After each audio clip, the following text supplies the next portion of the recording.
देखा था अच्छे दिनों का, रोजगार का, सस्ती पढ़ाई का, सस्ती दवाई का, लेकिन इस बजट को देखकर लगता है कि सरकार का सपना कुछ और ही है। अध्यक्ष महोदय, सरकार कह रही है 44 लाख करोड़ का टैक्स रेवेन्यू होगा। देश का कुल कर्ज आज भी जीडीपी का करीब 55% है। इस कर्ज का ब्याज अकेले पूरे बजट का 26% खा जाता है। यानी हर 100 रुपए में से 26 रुपए तो सिर्फ पुराने कर्ज की ब्याज चुकाने के लिए चले जाते हैं। अध्यक्ष महोदय, सरकार ने 12 साल में देश पर कर्ज का बोझ इतना बढ़ा दिया है कि जो पैसा गरीब के घर, किसान के खेत, बच्चे की पढ़ाई और मजदूर की तनख्वाह पर लगानी चाहिए वो पहले ही अधूरा चुकाने में चला जाता है। ये अमृत काल नहीं है, ये कर्ज काल चल रहा है। अध्यक्ष महोदय, लगता है कागजों पर बजट बहुत बड़ा है, लेकिन जनता के लिए जगह बहुत छोटी है। अध्यक्ष महोदय, ऊपर से बजट चमक रहा है, नीचे से घर का बटुआ फट रहा है।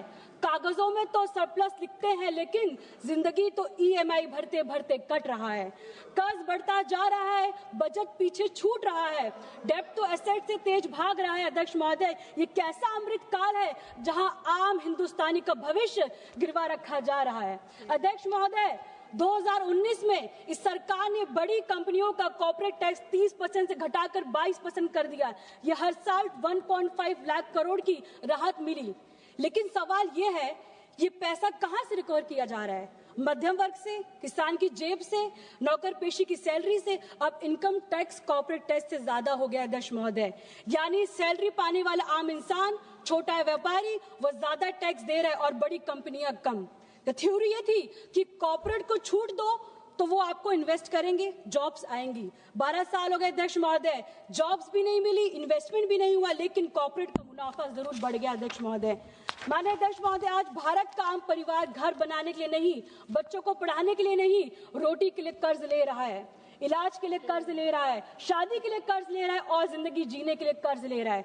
जब कोई परिवार रोटी के लिए कर्ज लेता है अध्यक्ष महोदय, तो उसे विकास नहीं, विफलता कहते हैं। अध्यक्ष महोदय, मजदूर तो बढ़ी नहीं, लेकिन महंगाई बढ़ती रही और इसी कैची में आम परिवार कट रहा है।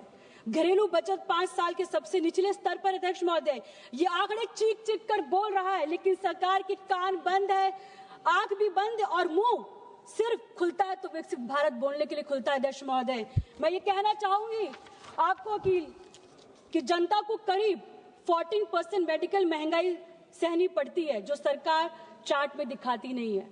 करीब 12% शिक्षा महंगाई झेलनी पड़ती है, जो सरकार आंकड़ों में शामिल नहीं करती है।